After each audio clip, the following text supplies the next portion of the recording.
The Dybbuk, a possessing spirit of Jewish folklore. The legend of the Dybbuk is one of the most chilling tales in Jewish folklore. A Dybbuk is a spirit that clings to the living, possessing their body against their will. The term Dybbuk comes from the Hebrew word Dybbuk, meaning attachment or clinging.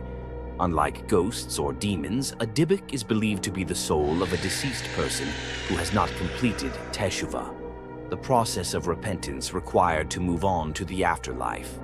Origins of the Dybbuk. The concept of the Dybbuk appears in Jewish mystical traditions and Kabbalistic texts, with some references dating back to the Torah. However, the term itself only became widely used in the 16th century. Dybbukim, plural of Dybbuk, are said to possess people, causing them to act in disturbing and unnatural ways.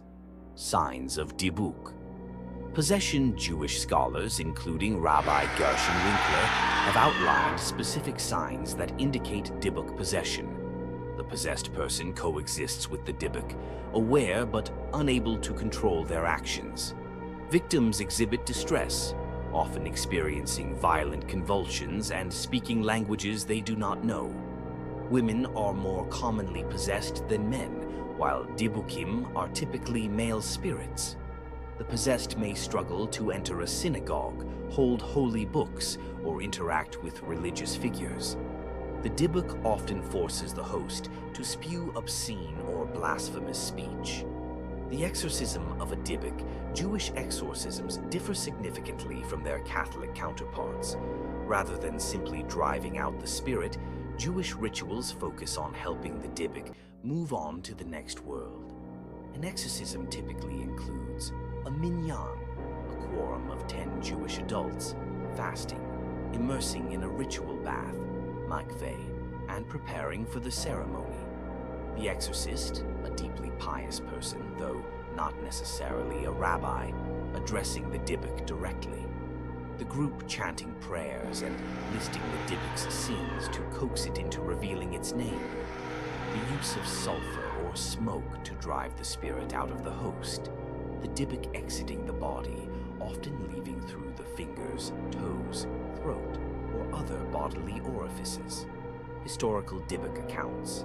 One of the most famous documented Dybbuk exorcisms was recorded in the 18th century by Rabbi Shalom Sharabi. In this case, a woman was possessed by the spirit of her deceased husband or betrothed.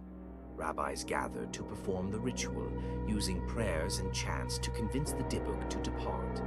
The exorcism was successful and the woman returned to normal, though she bore lasting emotional scars.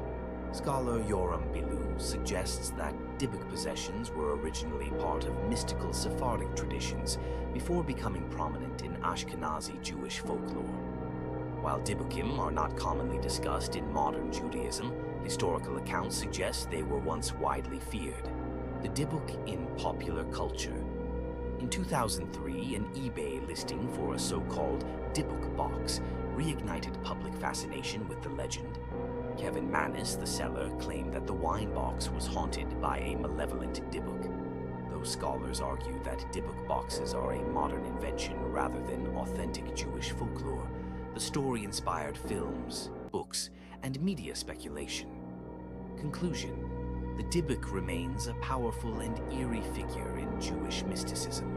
Whether seen as a metaphor for psychological distress or a true supernatural entity, tales of Dybbuk possession continue to captivate those fascinated by the